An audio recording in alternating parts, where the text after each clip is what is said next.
Hello everyone, welcome to this Open-Elective course Entrepreneurship in Plant-Based Drugs offered by Department of Botany, St. Joseph's University.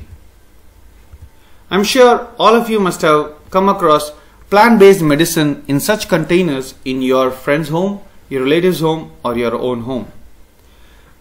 You could be using this for a specific medicinal condition like diabetes, arthritis, asthma, blood pressure, etc. Or you could be using this for a day-to-day healthy lifestyle. To quote the most recent example, I'm sure all of you must have used one or the other version of plant-based medicine to combat the pandemic COVID infection.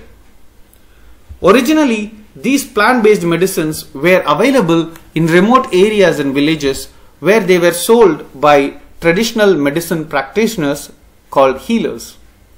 But due to the technology development, these plant-based medicines are now available in cities and metropolitans. In supermarkets and in malls, you can find such stores where they sell plant-based medicines.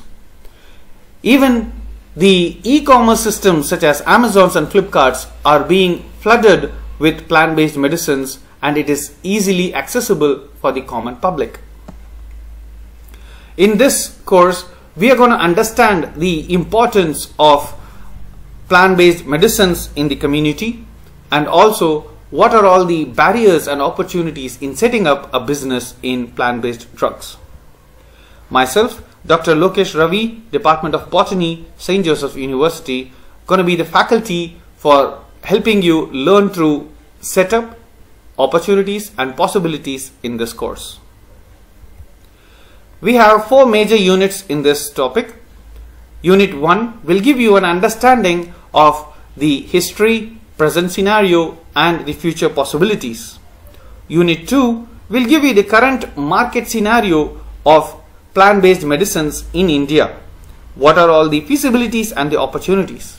Unit 3 will give you an understanding of the structure and what are all the steps needs to be taken in order to set up a plant-based medicinal industry or a startup on your own. Unit 4 will give you a clear understanding of the geographical distribution, medicinal uses and applications of some of the common medicinal plants of India that are currently in demand and in supply. To begin with the first topic, scope of entrepreneurship in plant-based medicines. The scope can be discussed in 3 different aspects. The pharmaceutical industries that are in India are greatly focusing on changing their stream from chemically synthesized drugs to plant-based drugs. More and more pharmaceutical industries are investing to identify substitutes in plant-based medicines when compared to the allopathic medicines. Pharmaceutical industries are setting up separate R&D sectors to identify new plant-based medicines. Second, the clinical sector, that is the hospitals themselves, are trying to adapt to the plant-based medicinal system. In developed countries like Europe, USA and UK, in addition to the allopathic medicine or the Western medicine, practitioners are now suggesting the use of plant-based medicines to increase the outcome or to increase the quality of the treatment. The best example would be most of the cancer patients, even though they are going through chemotherapy or radiotherapy or any other form of therapeutics, the practitioners will still suggest them to take a concoction of turmeric, which helps them to recover from the cancer much faster in a better quality. Third is the general public themselves are more and more attracted towards this plant-based medicinal system. As the awareness about the healthcare is increasing with the general public are drawn towards the plant-based drugs as it is proven to have less side effects and it is proven to be more beneficial and is proven to have a better quality of life. As long as there is a need for a healthier lifestyle, the demand for plant-based drugs is going to be increasing exponentially. We can be very sure that the plant-based medicine is a sector that's going to be blooming in the next couple of decades without any shortfall.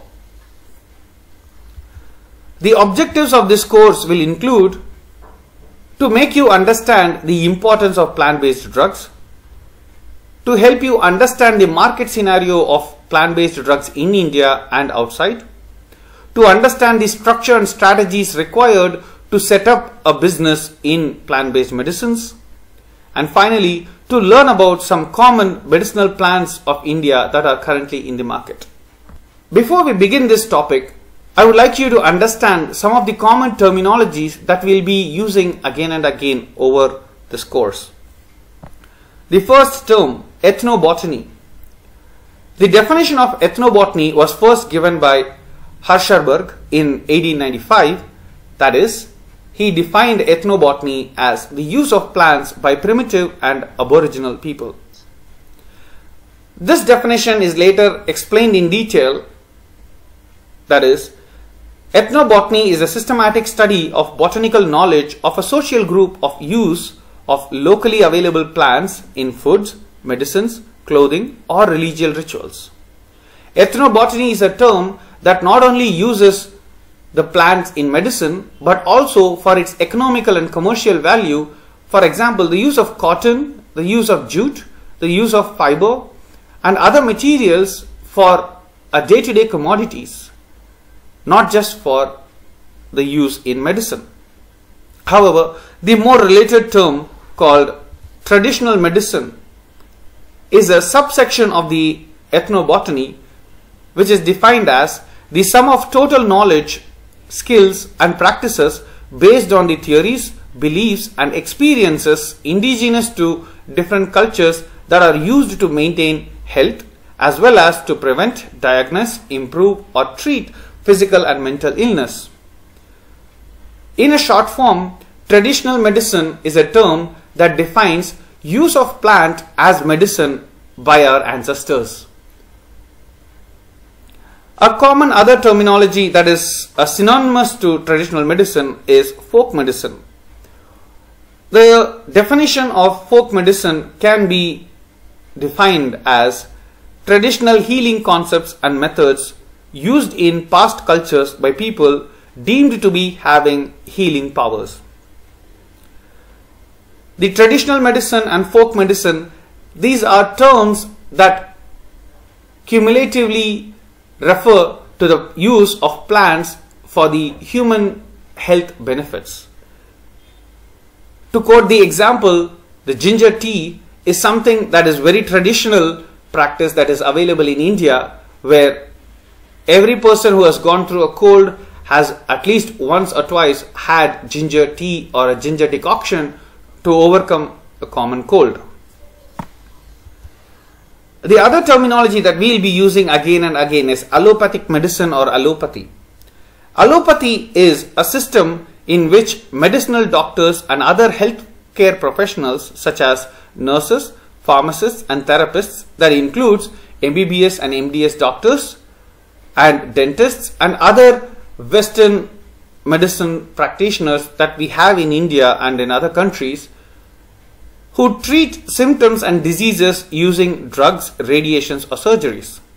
This refers to any common medicines that you consume over the counter or by doctor's prescription.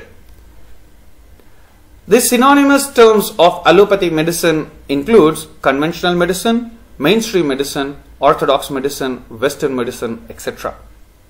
Let me quote a very good example, that is paracetamol, commonly referred as Dolo tablet, is a medicine that is used to reduce the fever. It is used to make you more at ease while you are going through a fever or when you are going through an infection. However, paracetamol only reduces the symptom, that is the fever, but it does not address the root cause. Whereas you need to use another antibiotics like penicillin or amoxicillin in order to cure the cause of the particular disease.